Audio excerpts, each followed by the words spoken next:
జీసిడియం ప్రేమా స్వరం, దైవ కృపా స్వరం, ఇది ఆత్మీయ స్వరం, ఇది ఆత్మీయ స్వరం.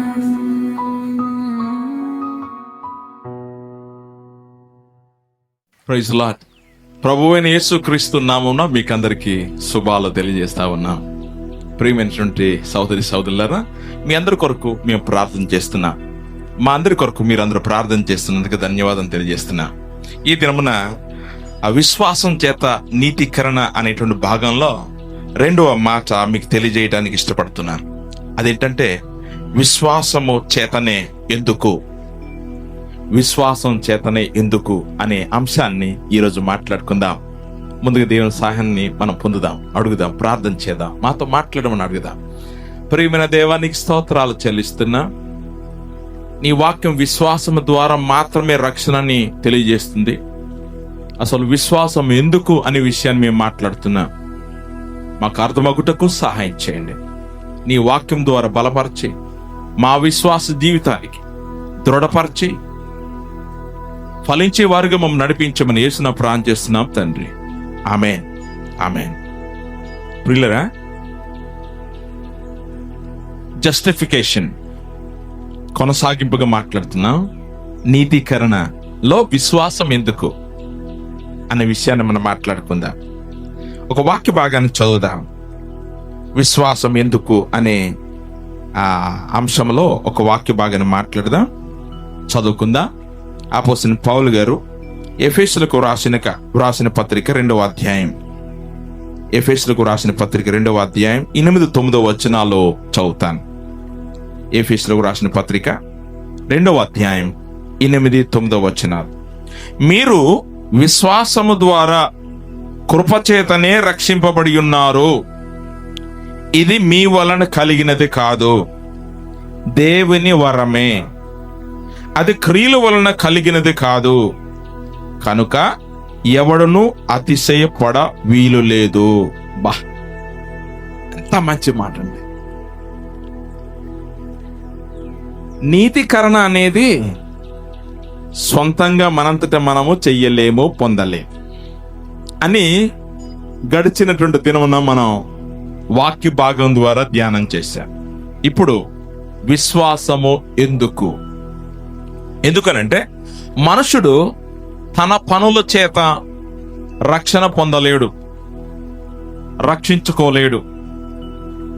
తనలో శక్తి లేదు. ఆయన పాపం బట్టి బలహీనుడైనాడు. వాడు చనిపోతున్నాడు, తనకు తానుగా రక్షించుకునలేడు. చాలా మంది చనిపోయిన వారే చూస్తున్నాం, కానీ నిరంతరం జీవించేవారు మనం చూడలేదు. అది యేసు ప్రభు వారు తప్ప. కనుక నిత్య జీవం అనేది దేవుడు అనుగ్రహించే వరం. అది పనుల ద్వారా కాదు. ఉదాహరణగా నేను ఏదైనా పని చేస్తే దానికి రుణం పొందాననుకో, అది జీతం అంటారు. పని చేయకుండా నాకు ఎవరైనా బహుమానంగా ఇచ్చారనుకో, దాని వరము అంటారు. కనుక రక్షణ అనేది దేవుని వరమే. కనుక ఇది విశ్వాసంతో కలిపాడు, లేదా విశ్వాసాన్ని డిమాండ్ చేస్తుంది. ఇక్కడ విశ్వాసం లేకుండా దేవునికి ఇష్టడై ఉండట అసాధ్యం. కనుక విశ్వాసం కోరుకుంటున్నది, దేవుడు కోరుకుంటున్నది విశ్వాసమే, ఇంకేమి లేదు. ఆయన దగ్గరికి ఏమి తీసుకురాలేము. ఆయన మహోన్నతుడు, ఆయన పరిశుద్ధుడు, ఆయన మహాకాశముల ఆశునై ఉన్నవాడు, సర్వమును సృజించిన వాడు. ఆయన మనం ఏమిచ్చి తృప్తిపరచగలం? ఏమి లేదు. దేవుడు కోరుకుంటుంది ఒకటే, విశ్వాసము. నీ విశ్వాసము నిన్ను స్వస్థపరచును, నీ విశ్వాసము నిన్ను బలపరచును. విశ్వాసము చాలా ప్రాముఖ్యమైన రీతిగా బైబిల్ ఘోషిస్తా ఉన్నది. కనుక విశ్వాసం చాలా ప్రాముఖ్యమైనది. అది ఏ దేశ ప్రజలకైనా విశ్వాసము అంటే మనం అంగీకరించటం. ఏంటి అంగీకరించటం? యేసు క్రీస్తు మరణము ద్వారా, రక్తము చిందించడం ద్వారా, బలియాగము చేయటం ద్వారా అతన్ని మనం విశ్వసించినప్పుడు, గమనించండి, ఎందుకు అతన్ని మనం విశ్వసించినప్పుడు అంటే ధర్మశాస్త్రాన్ని నెరవేర్చిన వాడు యేసు ప్రభువు మాత్రమే. ఆయన నెరవేర్చగలిగినాడు కనుక ఆయన ఎంతో మనం నమ్మికుంచున్నప్పుడు మనకు నీతి అనేది వస్తుంది. నీతి అనే ఆ గుణ లక్షణాల్లో మనలో వస్తాయి. కనుక విశ్వాసము చాలా ప్రాముఖ్యమైనది. ఎందుకు విశ్వాసం ప్రాముఖ్యమైనది? ఒకటి, మనం పాపులం, మనం పరిశుద్ధులంగా. అందుకే ఏ భేదము లేదు, అందరూ పాపము చేసి దేవుడు అనుగ్రహించే మహిమను పొందలేకపోతున్నారు అనేది దేవుని వాక్యం ఘోషిస్తున్నది. అది హయ్యర్ క్లాస్ వాళ్ళైనా లోయర్ క్లాస్ వాళ్ళైనా, అది చదువుకున్నా చదువు లేకపోయినా, నల్లగున్నా తెల్లగున్నా, పొట్టుగున్నా పొడగున్నా ఎటువంటి భేదము లేదు. అది పురుషుడైనా స్త్రీ అయినా దేవుని విషయంలో, ఈ పరిశుద్ధ విషయంలో అందరూ సమానులే. కనుక అది బోధకుడైనా, అది స్టూడెంట్ అయినా, గురువైనా శిష్యుడైనా అందరూ పొరపాటు చేసిన వాళ్ళే. దేవుడు ఒక్కడే పరిశుద్ధుడు కనుక అతని మీద నమ్మకం ద్వారా మనకు నీతి వస్తుందని మాట్లాడుతుంది. కనుక మనము పాపులము, మనము బలహీనులం, అది మన వల్ల కాదు. రెండవది, మన క్రియలు అసంపూర్ణమైనది, మన క్రియలు పరిపూర్ణమైనవి కావు. మనము చేసే ప్రతి పని కూడా అది పరిశుద్ధంగా లేవు కనుక మన క్రియలు పరిపూర్ణంగా లేవు. మూడవది, దేవుని ప్రమాణం, దేవుని న్యాయం అది పరిశుద్ధమైనది, అది పరిపూర్ణమైనది. కనుక దేవుని మాట, దేవుని వాక్యమే పరిశుద్ధమైనది. కనుక మనము విశ్వసించడం ద్వారా మాత్రమే మనము నీతిమంతులుగా తీర్చబడతాం. కనుక విశ్వాసము డిమాండ్ చేస్తుంది. కనుక అది యూదుడైనా, అది అన్యజనుడైనా, అది ఏ ప్రజలైనా, అది అమెరికా వాళ్ళైనా, అది చైనా ప్రజలైనా, అది రష్యన్ వాళ్ళైనా, అది భారతదేశ ప్రజలైనా, అది ఆఫ్రికా ఖండంలో ఉన్న, అది యూరప్ ఖండంలో ఉన్న అందరూ కూడా దేవుని నీతి అవసరమై ఉన్నది, ఈ డిమాండ్ చేస్తుంది. అది విశ్వాసం ద్వారా మాత్రమే మనం పరిశుద్ధంగా తీర్చబడతాం. కనుక మనం పాపులం, మనం ఒప్పుకోవాల్సిందే. నీవు పాపం చేయకపోయినా, మర్డర్ చేయకపోయినా, ఎవరు తిట్టకపోయినా, నీ ఆలోచనల్లో అలాగే భర్త ద్వారా మనం పాపులమే, అది మన వల్ల కాదు. రెండవది, మన క్రియలు అసంపూర్ణమైనది. మూడవది, దేవుని క్రియలు పరిపూర్ణమైనది, దేవుని చట్టాలు న్యాయమైనది, అది పవిత్రమైనది. కనుక మనం చేస్తున్న పొరపాట్లు మళ్ళీ మళ్ళీ చేయాలనిపిస్తుంది, అది చాలా భయంకరమైనది, అది ఆ ఒడ్డుకు చేరుకోలేము. కనుక ప్రభు వారు మాత్రమే తన ప్రేమ ద్వారా, తన నీతి కార్యములు జరిగించడం ద్వారా, విశ్వాసం ద్వారా మనల్ని ఒట్టుకెక్కించడం.